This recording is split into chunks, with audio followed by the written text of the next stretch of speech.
As a researcher who has spent a lifetime immersed in the canonical texts and philosophical intricacies of the Dharma, it is a distinct honor to elaborate on a moment that is not merely a beginning, but a profound encapsulation of the Buddha's entire mission. The Nativity of Siddhartha Gautama is far more than a simple historical record, it is a cosmological drama. A hagiographical masterpiece where every detail is laden with symbolic weight and doctrinal significance. To truly understand the birth of the one who would become the awakened one, we must adjust our perspective. We are not examining the mundane arrival of a child, but witnessing the deliberate, final incarnation of a bodhisattva, a being who, over countless eons, had perfected the virtues necessary to rediscover the path to liberation and teach it to the world. The story, as preserved in the Pali Canon, particularly the Akariya Buddha Sutta, and expanded upon in later texts like the Lalitavistara Sutra and Asvaghos's epic poem, the Buddhakarita, is designed to convey the sheer magnitude of the event. It is the story of a being entering the world not by the blind force of karma, but as a conscious, compassionate act to alleviate the suffering of all sentient beings. Herein, we shall delve into the intricate tapestry of events surrounding this momentous birth, focusing specifically on the cosmic preparations, the miraculous signs, and the climactic prophecy of the sage Asita, which sealed the prince's destiny and set in motion one of the most transformative narratives in human history. The birth of Siddhartha, the prophecy. Part 1. The cosmic prelude, the Bodhisattva's deliberate descent. The chronicle of Siddhartha's birth does not commence in the earthly kingdom of the Sakyas, but in a celestial realm known as the Tusita heaven. According to Buddhist cosmology, Tusita is a realm of joy and contemplative delight, the penultimate abode for bodhisattvas on the cusp of their final rebirth. It was here that our bodhisattva, then known as Svetaketu, resided, having perfected the 10 perfections: paramita, generosity, virtue, renunciation, wisdom, energy, patience, truthfulness, determination, loving kindness, and equanimity, over an incalculable number of lifetimes. His decision to be reborn was not a passive event but a conscious, methodical choice predicated on a deep analysis of worldly conditions. This act is known as the 5 Great Observations, Pancha Mahavilakanani. First, he observed the time, kala. He perceived that the human lifespan was neither too short, preventing spiritual maturation, nor too long, leading to complacency about the realities of aging and death. The spiritual climate of India was ripe. It was a time of intense philosophical inquiry, a ferment of ideas where new paths to truth were actively being sought beyond the confines of the established Vedic traditions. It was an era that was ready to receive a teaching as profound as the Dharma. Second, he observed the continent, Dipa. He chose Jambudvipa, the southern continent in the classical Buddhist schema, which corresponds to the Indian subcontinent. This was considered the land where all Buddhas manifest, the most spiritually fertile ground for the turning of the wheel of Dharma. Third, he observed the country, Desa. Within Jambudvipa, he selected the Majjhimadesa, or the middle country of ancient India, the Gangetic Plains. This region was a vibrant crossroads of culture, commerce, and intellectual debate, ensuring his future teachings could be effectively disseminated. Fourth, he observed the clan or caste, Kula. This choice is of particular sociological and philosophical significance. The bodhisattva had to be born into one of the 2 highest castes of the time, the priestly Brahmins or the warrior noble Kshatriyas. At that specific time, the Kshatriyas were held in higher esteem, seen as leaders of society. By choosing to be born a prince, the future Buddha's renunciation would carry maximum weight. The act of a prince giving up a throne, immense wealth, and power for a homeless life of seeking is a far more potent teaching on the unsatisfactory nature of worldly existence than the renunciation of a commoner. He thus chose the Sakya clan, a proud and independent Kshatriya republic known for its valor and integrity, ruled by the respected king Suddhodana. Fifth, and most importantly, he observed the mother, Janeti. The vessel for a future Buddha must be of impeccable purity, virtue, and compassion. His gaze fell upon Queen Mayadevi of Kapilavastu, a woman renowned for her grace and piety. The texts state that she had observed the precepts of moral conduct not just in that life, but for 100,000 previous world cycles. She possessed the perfect moral and physical constitution to carry a Mahapurusa, a great being. Having made these 5 determinations, the Bodhisattva departed from the Tusita realm, not with the sorrow of a dying being, but with the joy of a spiritual warrior embarking on his final, victorious campaign against suffering. Part 2. The Immaculate Conception and the Prophetic Dream. The transition from the celestial to the earthly realm was marked by a profound and symbolic event, the dream of Queen Maya. On the night of the full moon of the month of Asala, the queen retired to her chambers. She dreamt that 4 celestial kings, the guardians of the 4 directions, gently lifted her on her couch and transported her to the majestic Himalayan mountains. There, their queens bathed and anointed her with divine perfumes and flowers. Soon after, she saw a magnificent, celestial white elephant. In its trunk, it held a white lotus flower. The elephant circled her 3 times, and then, in a moment of serene wonder, it seemed to gently enter her right side. When she awoke, she felt a sense of bliss and tranquility she had never known. The king, upon hearing the dream, summoned 64 of the most eminent Brahmin soothsayers in the land to interpret its meaning. After careful deliberation, they delivered a unanimous and electrifying verdict. "Be not anxious, O king," they proclaimed. "The queen has conceived a male child, and he is no ordinary being. He carries the 32 marks of a great man. Such a being has only 2 possible destinies before him. If he chooses to remain in the household life, he will become a Chakravartin, a wheel-turning, universal monarch, who will rule the 4 corners of the earth with perfect justice and righteousness. However, if he should choose to leave the household life and renounce the world, he will become a Samasambuddha, a perfectly self-awakened one, who will roll back the veil of ignorance from the world." The symbolism of the dream is rich and central to Buddhist doctrine. The white elephant is a powerful symbol of royalty, majesty, and unstoppable force in ancient India. Its whiteness signifies purity and the immaculate nature of the conception. Its entrance from the right side, rather than through the conventional process, symbolizes that the Bodhisattva was not conceived in passion and was not to be stained by the ordinary conditions of womb-bound existence.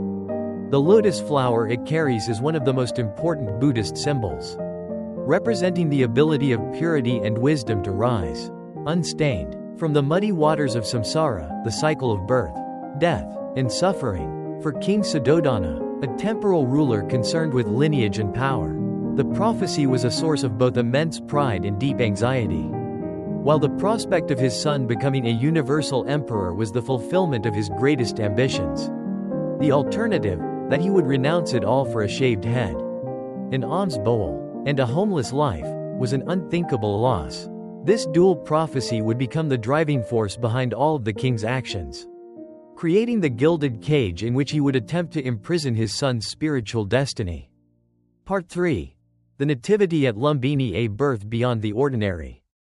The gestation of a bodhisattva is, according to tradition, unlike any other. For the 10 months she carried the child, Queen Maya felt no heaviness or discomfort, only a light, blissful ease. She could even see the bodhisattva within her womb, sitting in a cross-legged meditative posture, pure and luminous. As the time for the birth drew near, Queen Maya expressed her desire to travel to her parental home in Devadaha.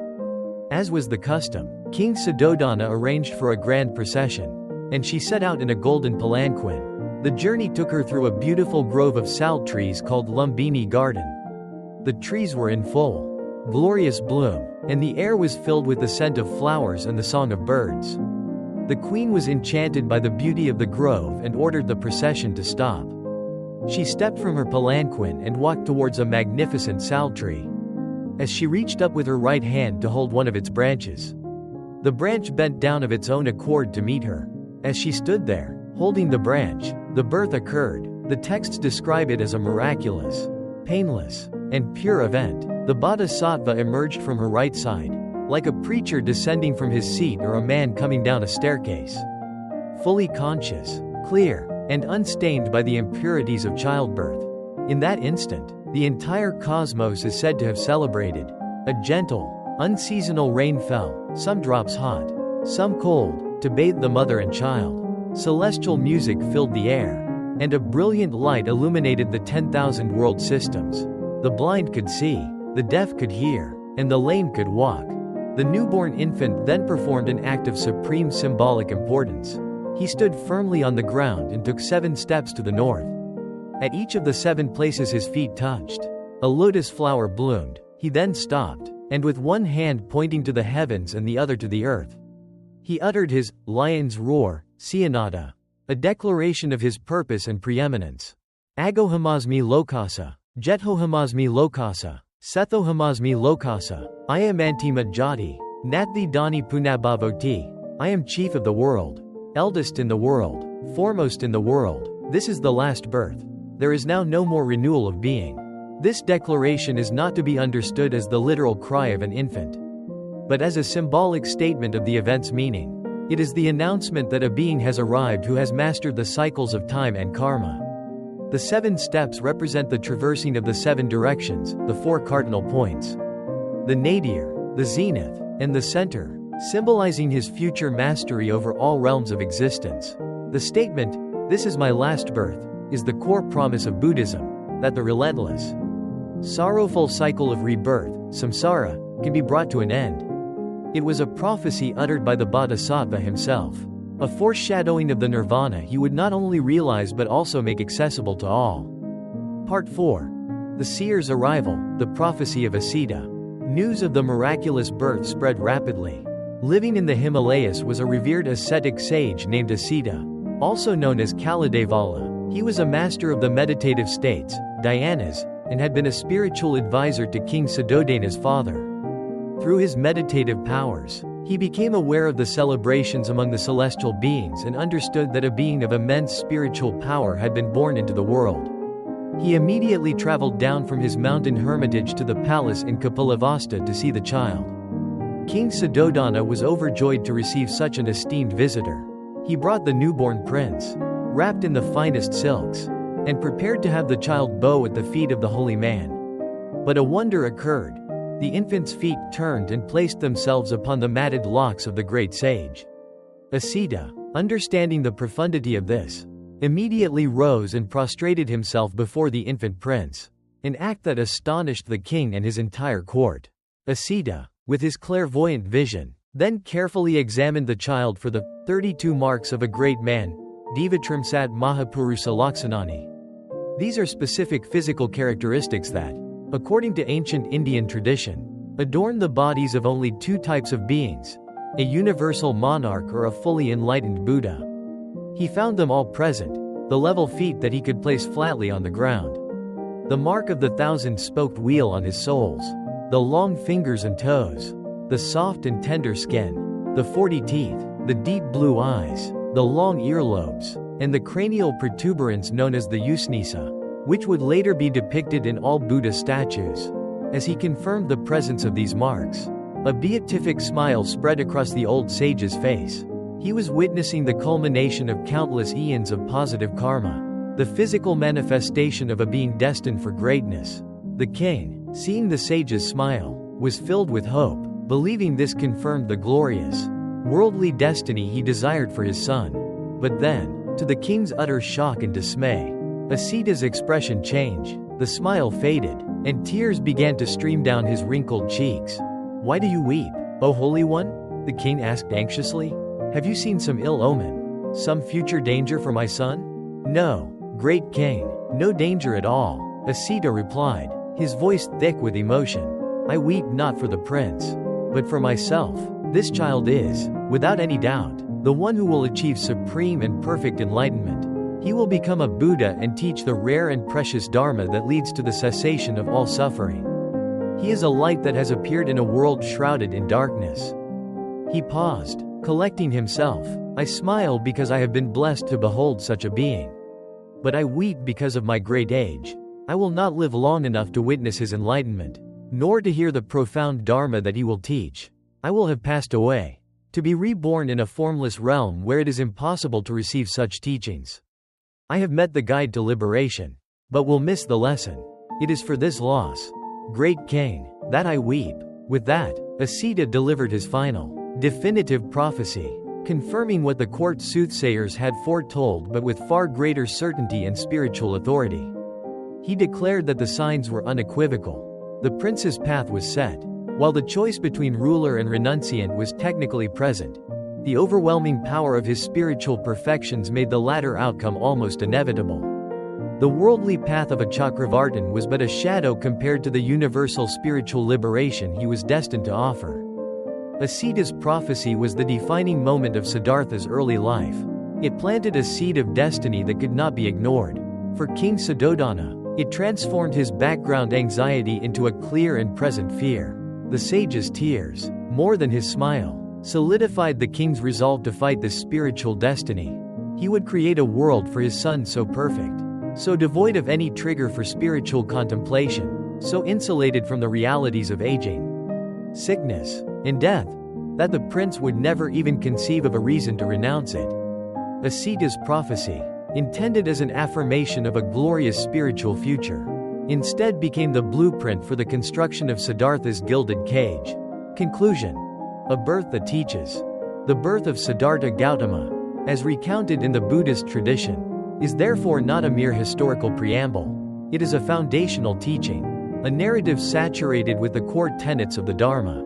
The deliberate descent of the Bodhisattva illustrates the Buddhist ideal of compassion, karuna, guided by wisdom, prajna. The Immaculate Conception and miraculous birth establish the Buddha's unique stature as a Lokottara, or supramundane, being who enters the world but is not of the world. His first 7 steps in declaration are a promise of the path and the goal, the traversing of samsara and the attainment of the deathless. And finally, the prophecy of Asita serves as the ultimate narrative catalyst. The sage's smile represents the joy and hope that a Buddha's appearance brings to the world. His tears represent the precious, fleeting opportunity to hear the Dharma, a reminder of the urgency of practice, appamada. And the dual nature of the prophecy itself sets up the fundamental conflict that Siddhartha must resolve, the choice between worldly power, which is ultimately subject to decay and death, and spiritual liberation, which is timeless and absolute. The prophecy did not merely predict the future, it ensured that the conditions would be created that would force the young prince, in the fullness of time, to seek the truth for himself, thereby fulfilling his destiny not as a king of the earth, but as the awakened one, the teacher of gods and men.